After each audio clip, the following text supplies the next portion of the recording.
राधे कृष्णा। जय बोलो सीता रामचंद्र भगवान की जय। श्री राम जय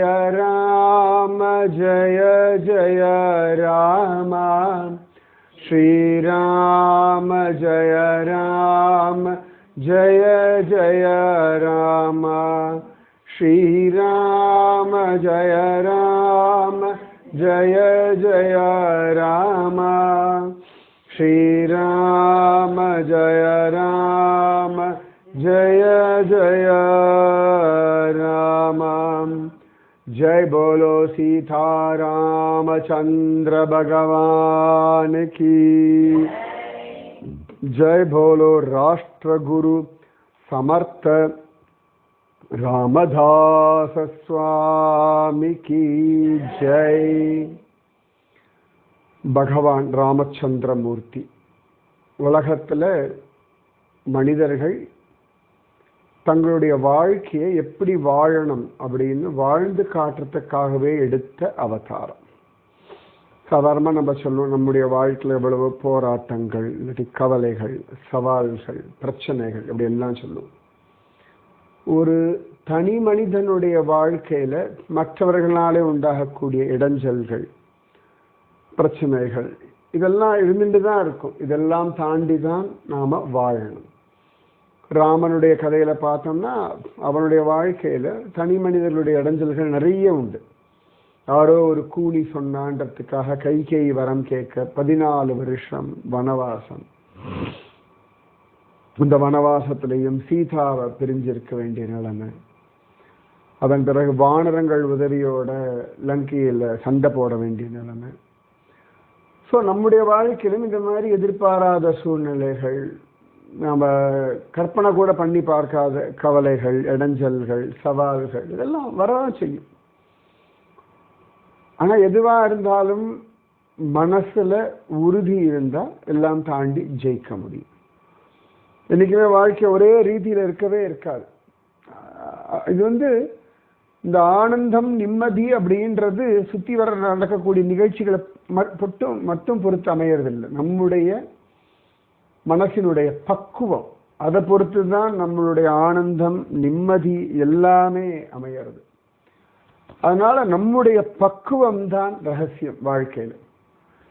இப்போ சில பேர் 70 வயசு ஆனாலும் எல்லாம் சாப்பிட்றாங்க, எல்லாம் அவங்களுக்கு ஜீரணமாகுது. ஏன்னா உடம்பினுடைய தன்மை அப்படி. சில பேருக்கு 15-20 வயசுலேயே சில பேருக்குலாம் இந்த குளூட்டன்லாம் ஒத்துக்காது, கோதுமை சாப்பிட மாட்டாங்க 15-20 வயசு பசங்களுக்கு. அப்போ அது உடம்புடைய தன்மை. அதனால அதே போல மனதின் தன்மை, நம்ம மனதினுடைய தன்மை. ஏன்னா ஒரு தெருநாய், பறவைகள், புழு, பூச்சி, மிருகங்கள், மீன் எல்லாத்துக்குமே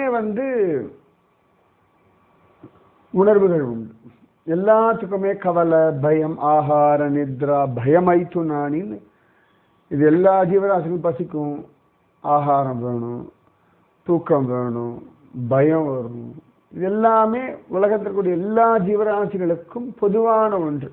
இந்த ஜீவனுக்கு இதெல்லாம் கிடையாது. நம்ம சாதாரணமாக சொல்லிட்டு இருப்போம், சிரிக்க தெரிந்த மிருகம். மற்ற மிருகங்கள் சிரிக்கலன்னு யார் சொன்னோம்? நம்ம சிரிக்கிற மாதிரி சிரிக்கலையே ஒழிய அவைகளுக்கும் ஒரு சந்தோஷம் இருக்கு. அவைகளும் கூடி கொலாவி எல்லாம் வாழ்ந்துட்டு தானே இருக்கு. இந்த குழந்தைகள் எல்லாம் இந்த அம்மா தாய் குரங்கு கொஞ்சறதெல்லாம் பார்க்கணும், அழகா இருக்கும். இந்த பெண் சிங்கம் பார்க்கணும். சிங்கக்குட்டிகளுக்கு அதுக்கு ட்ரைனிங் கொடுக்க தன் வாழை ஆட்டிக்கிட்டே இருக்கும். இந்த சிங்கக்குட்டி அதுதான் பெரிய ஒரு வேட்டையாடுற மாதிரி அதை பிடிச்சு கடிச்சு என்னமோலாம் பண்ணும். இந்த தாய் சிங்கம் அதை ட்ரெயின் பண்ணிகிட்டே இருக்கும். அதுக்கு நம்ம விளையாட்டு காட்டுற மாதிரி எப்படி ஆட்டி விளையாட்டுக்கா அது வாழை ஆட்டி காட்டிகிட்டே இருக்கும். அந்த மாதிரி பூனை பார்க்கலாம் சமயத்தில் அந்த குட்டி பூனைகள் எங்கேயாவது போயிடும், நம்ம தேடுன்னு தேடும். நான் சில ரீல்லாம் பார்ப்பேன், அது ரீல்ஸை பார்க்கலாம், எங்கேயோ போயிடும், உடனே அம்மா தேடி வரும். பார்த்தோம் அம்மா முதல்ல ஓங்கி ஒன்று போடும். இந்த பூனை தாய் பூனை அந்த குட்டி பூனை தலைமை டங்குன்னு ஒரு போட்டு எங்கே போனேன் அப்படி அதோட பாஷை ஒரு கற்றுக்கத்தோன்னே இது ஒரு கற்றுக்கத்தும். அப்போ இது உலகத்தில் எல்லாருக்கும் பொதுவான விஷயங்கள் தான். அப்போ வாழ்க்கைன்றது சவால் உண்டு, சவால்கள் நிறைந்தது தான் வாழ்க்கை. ஒவ்வொரு வயசுல ஒவ்வொரு விதமான சவால்கள் வரும் நமக்கு. அப்போ அந்த சவால்கள் எல்லாம் நம்ம ஏத்துண்டு சமாளிச்சு வாழணும். இதுதான் வாழ்க்கை. ரொம்ப ஸ்மூத்தாலாம் ஒரு வாழ்க்கைன்றது யாருக்குமே என்னைக்குமே கிடையாது. ஏதோ ஒன்று மழை பாதிப்பு, இல்லாட்டி தண்ணி இல்லை, இல்லாட்டி குளிர், இல்லாட்டி கொரோனா மாதிரி ஏதானும், இந்த மாதிரி ஏதானும் எல்லாருடைய வாழ்க்கையிலும் பலவிதமான சவால்கள் என்னைக்குமே உண்டு. அதெல்லாம் தாண்டி தான் வாழணும். ராமச்சந்திர மூர்த்தி அந்த மாதிரி தான் வாழ்ந்து காத்தான். நாளைக்கு காத்தால பட்டாபிஷேகம் சொல்றார்கள். ஆனா பொழுது விடிஞ்ச உடனேயே பகவான நீ காட்டுக்கு போ 14 வருஷம் அப்படின்றார்கள். அவன் ஒரு தப்புமே பண்ணலை. தான் தப்பு பண்ணி காட்டுக்கு துரத்தி விடுவாங்க. காட்டுக்கு அவன் அனுப்பி விடுறார்கள். பகவான் அதையும் சந்தோஷமா எடுத்துக்கிறான். சீற்றம் இல்லாதானை பாடிப்பற சீதை மணாளனை பாடிப்பற அப்படின்னு தான் பெரியாழ்வார் சொல்றார். அப்ப கூட சரி 14 வருஷம் வனவாசம் சந்தோஷம், பரதன் ராஜ்ய பரிபாலனம் ரொம்ப ரொம்ப சந்தோஷம் அப்படின்னு சொல்லிட்டு மனசுல பாரம் இல்லாமல் வர்றதை ஏற்று பகவான் காட்டுக்கு போறான். ஸோ வாழ்க்கை இப்படி பலவிதமான திருப்பங்கள் சுவாரஸ்யங்கள் நிறைந்ததுதான். இது ராமனுடைய வாழ்க்கையா இருக்கட்டும், நம்ம வாழ்க்கையா இருக்கட்டும், எல்லாருடைய வாழ்க்கையிலும் உண்டு. அப்ப அந்த மனப்பக்குவம் அவசியம். மனசு பக்குவப்படும். ஒவ்வொரு வயசு ஏற ஏற இன்னும் பக்குவப்படலையா அப்படின்னு கேட்போம். இந்த பக்குவம் வரணும்ன்ற மனசு பக்குவப்படும். அப்போ பகவான் வாழ்ந்து காட்டான். அவனுடைய அந்த பக்குவத்தை நாம புரிஞ்சுக்க மாட்டேங்க. அதை புரிய வைக்கிறதுக்கு நமக்கு மகாத்மாக்கள் வருகிறார்கள். அப்படி வந்த மகாத்மா தான் சமர்த்த ராமதாசர். அதுவும் இந்துக்கள் எல்லாம் துவண்டு போன ஒரு சமயம். முகலாயர்கள் ரொம்ப அக்கிரமங்கள் பண்ணி கொண்டிருந்த ஒரு காலகட்டம். ரொம்பலாம் இல்லை, ஒரு 500 வருஷத்துக்கு முன்னாடி, அவ்வளவுதான். அத்தனை பாடுபடுத்துற ஒரு காலகட்டத்துல சாதாரண ஜனங்களவா குடும்பம், மனைவி, குழந்தை, அவங்களுடைய வயிற்று பழப்பு இப்படி வாழ்ந்துட்டு இருக்கிற ஒரு காலகட்டத்துல மாத்தி மாத்தி யாரா டார்ச்சர் பண்ணும்பொழுது மனசு அப்படியே நொந்து தானே போயிடும். அப்படியே அப்படி நொந்து போகிற சமயத்துலதான் சமர்த்த ராமதாசர் பகவான் இருக்கான், ராமநாமம் ஜபி, உன் வாழ்க்கை ராமனுடைய இஷ்டம், தைரியமா இரு, அநியாயத்தை பொறுத்துன்னு இருக்காது, இப்படி எல்லாம் சொல்றார். அப்படி நிறைய பேரை அழகா பக்குவப்படுத்துறார் சமர்த்த ராமதாசர். ஒரு சந்தர்ப்பத்துல சமர்த்த ராமதாசர் அழகா ஒரு வீட்டுக்கு பிக்ஷை எடுக்க போறார். அந்த வீட்டுல ஒரு பெண் இருக்கா, இளம் வயது, அவ சின்ன வயசுலயே அவளுக்கு கல்யாணம் ஆயிடுறது. வேணாபாய் அப்படின்னு அவளுக்கு பெயர். அவளுக்கு ஒரு 10 வயசு இருக்கும் பொழுது கல்யாணம் ஆகிற அந்த குழந்தைக்கு. அவங்க அப்பா அவ்வளவு பெரிய பணக்காரர், அவ்வளவு பெரிய படிச்சவர். இந்த பெண்ணும் அவ்வளவு தன்மையா பழகக்கூடியவர்கள். அம்மா அப்பா, ஊர்லயே ரொம்ப மரியாதையான ஒரு குடும்பம் அவங்களுடைய குடும்பம். சின்ன வயசுல இருந்தே பக்தி, நாம ஜபம், சத்சங்கம், மரியாதை, பண்பு இதெல்லாம் நிறைஞ்ச ஒரு குடும்பம். அந்த மாதிரிதான் அந்த குழந்தையும் வளர்ந்திருக்கா. ரொம்ப அழகாவும் இருப்பான் அந்த குழந்தை. 10 வயசுல அவளுக்கு கல்யாணம் பண்றார்கள். ஆக்சுவலா பார்த்தோம்னா ஒரு காலகட்டத்துல ஹிந்து தர்மத்துல இந்த குழந்தை திருமணம், பால்ய விவாகம்ன்ற ஒரு காலகட்டத்துல கிடையாது. இந்த முகலாயர்கள் அட்டகாசம் பண்ண ஆரம்பிக்கிற சமயத்துலதான் இந்த பால்ய விவாகம், குழந்தை திருமணம்ன்ற விஷயங்கள் எல்லாம் நடக்காது, தூக்கிட்டு போயிடுவாங்க. அதற்காக கல்யாணம் பண்ணி வச்சு இப்படித்தான் குழந்தை திருமணம்ன்ற ஒரு விஷயம் ஹிந்து தர்மத்துல வந்ததே ஒழிய மற்றபடி இப்போ குந்தியெல்லாம் ஒன்றும் குழந்தை திருமணம் எல்லாம் பண்ணிக்கவே இல்லை. அவள்லாம் நல்ல பெரியவளான பிறகுதான். திரௌபதிக்கெல்லாம் ஒன்றும் குழந்தை திருமணம்லாம் நடக்கவே இல்லை. நடந்தா அந்த காலத்துல நடந்தான்னு ஃபாலோ பண்ணியிருப்போம். அப்போ அந்த காலத்துல இல்லை. முகலாயர்கள் தூக்கிண்டு போயிடுவார்கள். அதே மாதிரி கணவனை இழந்தவர்களை மொட்டை அடிக்கிறது, இல்லாட்டி அவங்களை வீட்டுக்குள்ளேயே வைக்கிறது, தூக்கிட்டு போயிடுவாங்க. அதுக்கு பயந்து அவர்களை வீட்டுக்குள்ளேயே, அப்படித்தான் பெண்களை வீட்டுக்குள்ள வைக்கும்படியான ஒரு சூழ்நிலை வந்ததே ஒழிய நம்முடைய புராண இதிகாசங்கள்ல எங்கேயுமே பெண்கள் அப்படி அடக்கி வச்சோம், இல்லாட்டி ஒடுக்கி வச்சோம், இல்லாட்டி ஒரு வீட்டுக்குள்ளேயே பொத்தி வச்சோம்னு கிடையவே கிடையாது. இதெல்லாம் முகலாயர்கள் காலத்திற்கு அப்புறமாகவே காப்பாற்ற வேண்டியிருக்கேன். வெளியில போனா தூக்கிட்டு போயிடுவான். அழகா இருந்தா யாருன்னு பார்க்க மாட்டான். அந்த பெண் குழந்தை வயசுக்கு வந்திருக்கான்னு கூட பார்க்க மாட்டான். அந்த பெண் வயசானவளான்னு பார்க்க மாட்டான், விதவையான்னு பார்க்க மாட்டான், யாரு என்னன்னு கிடையாது, தூக்கிட்டு போயிடுவான். இதுதான் அவர்களுடைய வழக்கமா இருந்தது. அதிலிருந்து காப்பாத்துறதுக்காகத்தான் நிறைய பேர் கல்யாணம் முடிஞ்ச உடனே உடன்கட்டை ஏறுறதுன்னு சில பேர்லாம் கணவன் இறந்துட்டாங்கன்னா உடன்கட்டை ஏறுறது. அதுக்குன்னா தனியா இருந்தோம்னா தோணா தூக்கிட்டு போயிடுவான், நம்மளை படாத பாடுபடுத்துவான், இவனிடம் மாட்டக்கூடாதுன்றதுக்காகத்தான் அந்த உடன்கட்டை ஏறுதல் அப்படின்ற வழக்கம் எல்லாம். இது எல்லாமே முகலாயர்களுடைய அக்கிரமங்கள்னால பெண்களை காப்பாத்திக்கிறதுக்கு பெண்களாகவே தீர்மானித்து கொண்ட பல முறைகள்ல உண்டு. அப்ப இந்த குழந்தைக்கு ஒரு 10 வயசா இருக்கும் பொழுது அப்பா கல்யாணம் பண்ணி கொடுக்குறார். கல்யாணம் பண்ண உடனே மாமியார் வீட்டுக்கு அனுப்பிட மாட்டாங்க. ஒரு குழந்தை திருமணம் பண்ணா கூட கல்யாணம் முடிச்சுட்டு பையன் பாட்டுக்கு அவன் வீட்டில் இருப்பான், பொண்ணு பாட்டுக்கு அவன் வீட்டில் இருப்பாங்க. வயசுக்கு வந்து கொஞ்ச நாள் கழிச்சு குழந்தை பற்றிக்கிற பக்குவம் வந்த பிறகுதான் மாமியார் வீட்டுக்கு அனுப்புறதுன்னு வழக்கம். அதுக்கு முன்னாடி அனுப்ப மாட்டார்கள். குழந்தை திருமணத்தில் அவ்வளோதான், 2 பேர் கல்யாணம் பண்ணி இவனுக்கு இவன் புருஷன் இவள் மனைவி இவ்வளோதான். அதுக்கு மேலே மாமியார் வீட்டில் போய் இருக்கிறதுன்னு வழக்கம் கிடையாது. நம்மளுக்கு 10 வயசு ஆகிறது, இந்த வேணாபாய்க்கு கல்யாணம் ஆயிடுறது. கல்யாணம் ரொம்ப ஜோரா கோலாகலமா கல்யாணம் நடக்கிறது. கல்யாணம் முடிஞ்சு வேணாபாய் அவரோட அப்பா அம்மா எல்லாரும் வீட்டுக்கு வந்தாச்சு. அந்த அடுத்த நாளே மாமனார் மாமியார் வீட்டிலேருந்து ஒரு ஆள் வரான். வந்து உங்களை கட்டாயம் உடனே வர சொன்னார், அவருக்கு ஏதோ உடம்பு முடியலையா மாப்பிள்ளைக்கு அப்படின்னு. சரின்னு போனா அவர் போயாச்சு. அவர் நல்லா நீச்சல் அடிச்சு இது பண்ணுவார். எங்கேயோ போகும்பொழுது நீச்சல் அடிக்கும்பொழுது உசுறு போயிடுத்து, அந்த மாட்டிப்பாங்க இல்லையா, அந்த மாதிரி நதியில் எங்கேயோ நீச்சல் அடிச்சுட்டு இருக்கும்பொழுது அதில் மாட்டி சுழலில் மாட்டி இறந்துடுறார். ரொம்ப வருத்தம். அந்த பையன் ரொம்ப நல்ல பையன், நல்லா படித்தவன், ரொம்ப அழகாக இருப்பான். 15-16 வயசு பையன், கரெக்டாக அந்த இளம் வயசு. யாருக்கும் ஒன்றும் புரியலை, என்ன பண்ணுறதுன்னு தெரியல. அப்போ மாமனார் மாமியார் சொன்னார்கள், இனிமேல் இவங்க எங்கள் வீட்டு பொண்ணு தானே, இங்கேயே இருக்கட்டும், நாங்கள் பார்த்துக்குறோம் அப்படின்னு சொல்ல அவங்க அப்பா அம்மாவும் சரி இருக்கட்டும், அவ்வளோ வேறு கல்யாணம் பண்ண முடியாதுன்னு சொல்லிட்டு அங்கே விட்டுட்டு போயிடுறார்கள்.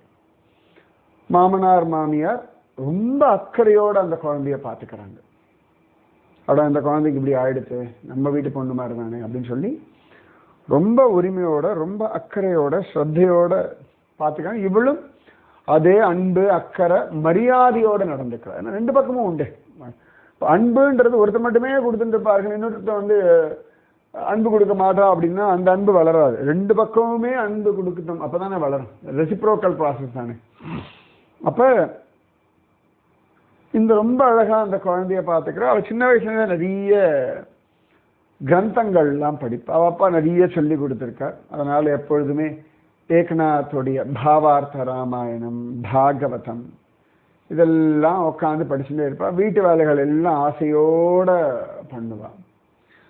மாமனாரும் மாமியாரும் பார்த்துட்டே இருக்கா. அவளுக்கு ரொம்ப சந்தோஷம், இந்த பொண்ணு இவ்வளவு உத்தமம், நம்ம பையனுக்கு தான் பாக்கியம் இல்லை இவளோட வாழறதுக்கு அப்படின்னு வருத்தப்பட்டாங்க. கூட இருக்கவாள்லாம் அதிசயமா பார்க்கறா. ஒரு நாள் அவள் புலம்ப மாட்டா, அழமாட்டா, யார்கிட்டையும் என் வாழ்க்கை எப்படி இருக்கு நொந்து போக மாட்டா. அதே ஊர்லயே சில பேர் இருப்பாங்க இல்லையா, எங்கேயாவது தப்பு பண்றாளா, ஏதாவது குத்தம் பண்றாளா, இது உலகத்தினுடைய இயல்பு தானே. அப்படி எல்லாம் தேடுறா. எந்த இடத்துலையும் இவ மேல ஒரு குத்தம் சொல்லும்படியா ஒரு நாளும் அவள் நடந்துக்கிறது கிடையாது. அப்ப அவள் பாட்டுக்கு தன் மாமியார் வீட்டில் இருந்துட்டு இருக்கும்போதுதான் ஒரு சந்தர்ப்பத்துல சமர்த்த ராமதாசர் அந்த ஊர்ல இப்படி வர்றார். எப்பொழுதுமே அவர் காலையில ஒரு தடவை பிக்ஷை எடுக்க போவார். யாராவது ஒருத்தர் வீட்டில் போய் பால் வாங்கிப்பார். மத்தியான சாப்பாடு யார் வீட்டில வாங்கிப்பார். இப்படிதான் அவருடைய ரொட்டீன். அப்போ ஒரு நாள் இவள் ஏதோ வீட்டில் ஏதோ வேலை பண்ணிட்டு இருந்தா, இன்னொரு பக்கத்துல மாமியார் வந்து வீட்டுக்குள்ள வேலை பண்ணிட்டு இருந்தா. அப்ப சமர்த்த ராமதாசர் வந்தார். சமர்த்த ராமதாசர் உடனே ஜெய ஜெய ரகுவீர் சமர்த், அவர் இப்படிதான் சொல்றாரு, ஜெய ஜெய ரகுவீர் சமர்த் அப்படிங்கிறார்.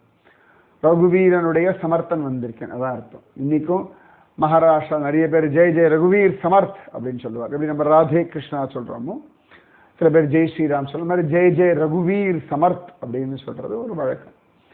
அப்ப சமர்த்த ராமதாசர் அப்படி சொல்றார். அதுக்குள்ள சொல்லிட்டு அவரே கேட்கிறார், எனக்கு கொஞ்சம் பால் வேணும், எனக்கு பிக்ஷைக்கு பால் கொடுக்க முடியுமா அப்படின்றார். அப்ப உள்ளுக்குள்ளே இருந்து இவளுடைய மாமியார் சப்தமா சொல்றா, சரி யாரோ வந்திருக்காங்க பிக்ஷைக்கு, அப்பா இன்னைக்கு பாலை கறந்து நாங்க ஆஞ்சநேயருக்கு நிவேதனம் பண்ணியாச்சு, இப்ப இல்ல இன்னொரு நாள் வா அப்படின்னு சொல்றார். இவள் ஏதோ வேலை பண்ணிட்டு இருந்தா, ஆனா இந்த ஜெய ஜெய ரகுவீர சமர்த் அப்படின்ற அந்த துவனி, அந்த காம்பீரியம், அவள் பார்க்குற அந்த குரல் என்னமோ பண்றது அவளை. ஏன்னா அவள் நிறைய புஸ்தகம் எல்லாம் வாசிக்கிறதுனால, நிறைய யோசனை பண்ணிட்டே இருக்கிறதுனால அவளுக்கு இந்த புராண இதிகாசங்கள்ல நிறைய சந்தேகங்கள் வரும். அதுக்கப்புறமா இந்த ஆத்மான்ற விஷயம், பரமாத்மான்ற விஷயம், இதெல்லாம் புரிஞ்சுக்கணும்னு அவளுக்கு ஆசை.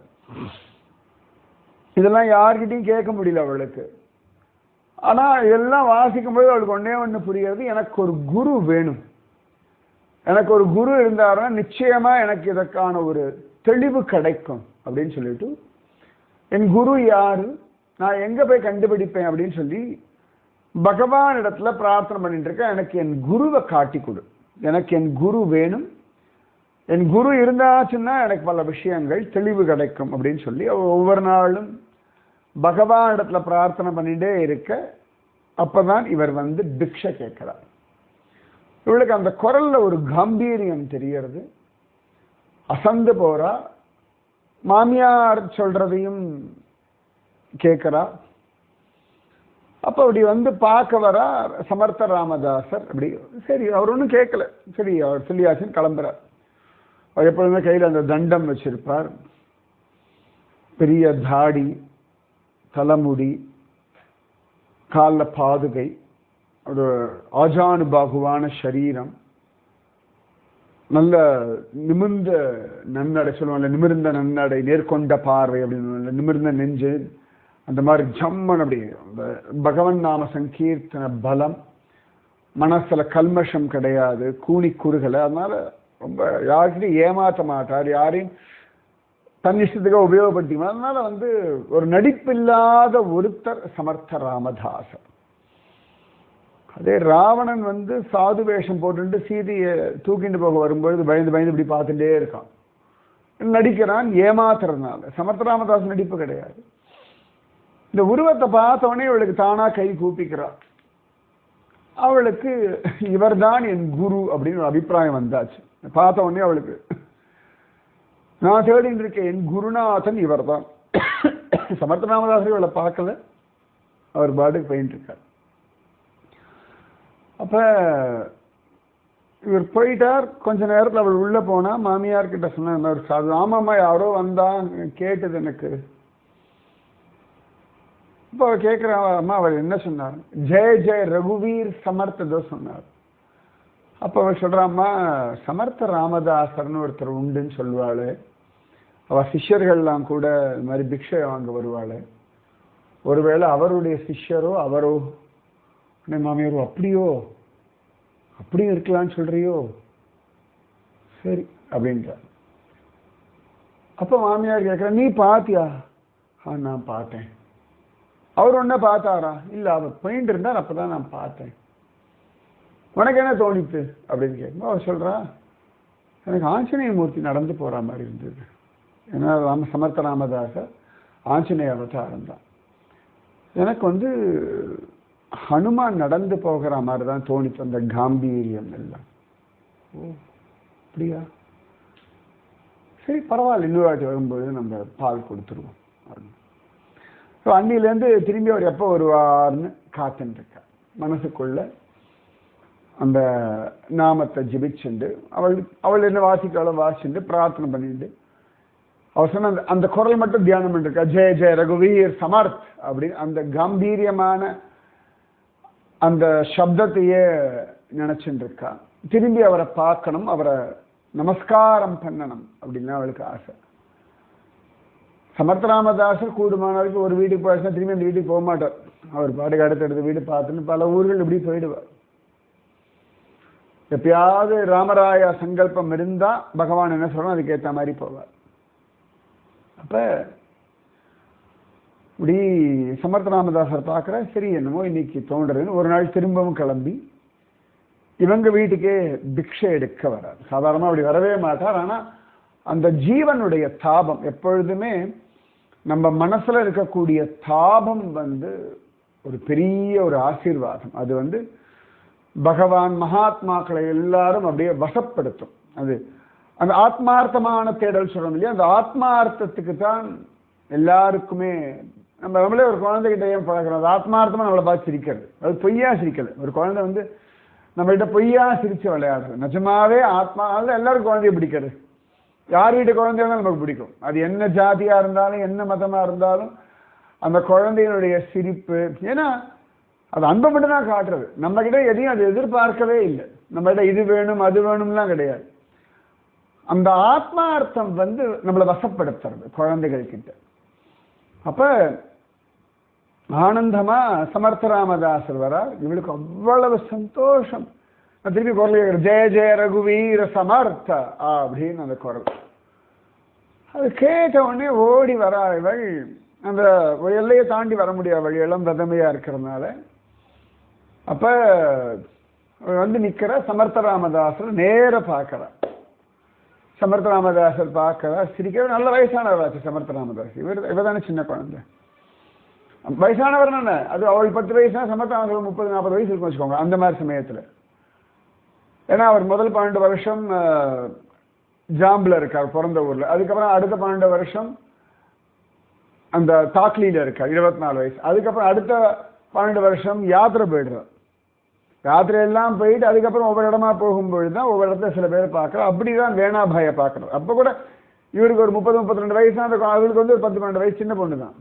அப்ப இப்படி பார்க்கிற சமர்த்த ராமதாசர் பிரசன்னமா சிரிக்கிறார். குழந்தை, உன் பேர் என்ன அப்படின்றார். அவளுக்கு அந்த வாஞ்சியே அவளுக்கு என்னமோ கண்கள்ல கண்ணீர் வருகிறது. வேணாபாய், என்ன படிக்கிறாய் அப்படின்றாராம். யூஸ்வலா பெண் பிள்ளைகளை பார்த்து அந்த காலத்து யாரும் அப்படி கேட்க மாட்டாங்க. என்ன படிக்கிறாய்னா அவள் பார்க்கிறா, சொல்ற மாதிரி ஏக்நாத்தி பாகவதம், ஏக்நாத்தருடைய அபங்கங்கள் அப்படின்னாலாம். தூரத்துல இருந்தே நமஸ்காரம் பண்றான். சமர்த்த ராமதாசர் உடனே ஜெய் ஸ்ரீராம் அப்படின்னு ஒரு ஆசீர்வாதம் பண்றான். அவளுக்கு மத்னானந்தம். அதுக்குள்ள மாமியார் வந்தா அது பிக்ஷையை கொடுத்தா. ஜெய ஜெய ரகுவீர சமர்த்த அப்படின்னு கிளம்பிட்டார். அவ்வளவுதான். பார்த்தார், இவன் நமஸ்காரம் பண்ணா. அவளுக்கு சரி குழந்தை நிறைய நாமஜபம் பண்ணு, அவ்வளவுதான். வேற பேச்சே கிடையாது. சொல்லிட்டு அவர் பாட்டு போயிட்டா. இவளுக்கு அத்தனை ஒரு சொல்ல முடியாத ஆனந்தம். பகிர்ந்துக்கிறதுக்கு அவளுக்கு ஆள் கிடையாது. அவளுக்கு தெரிஞ்சிருக்கு இவர் என் குருநாதன் அப்படின்னு சொல்லி தெரிஞ்சாச்சு. மீதி விஷயம் நாளைக்கு. ராதே கிருஷ்ணா கிருஷ்ணா ராதே ராதே கிருஷ்ணா கிருஷ்ணா ராதே ராதே கிருஷ்ணா கிருஷ்ணா ராதே ராதே கிருஷ்ணா கிருஷ்ணா ராதே. ஸ்ரீராம ஜய ராம ஜய ஜய ராம. ஸ்ரீராம ஜய ராம ஜய ஜய ராம. ஸ்ரீராம ஜய ராம ஜய ஜய ராம. ஸ்ரீராம ஜய ராம ஜய ஜய ராம.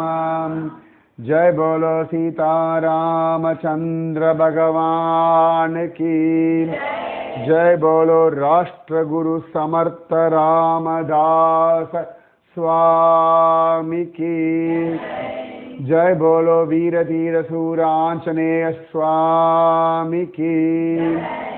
राधे कृष्ण. जय श्री राम.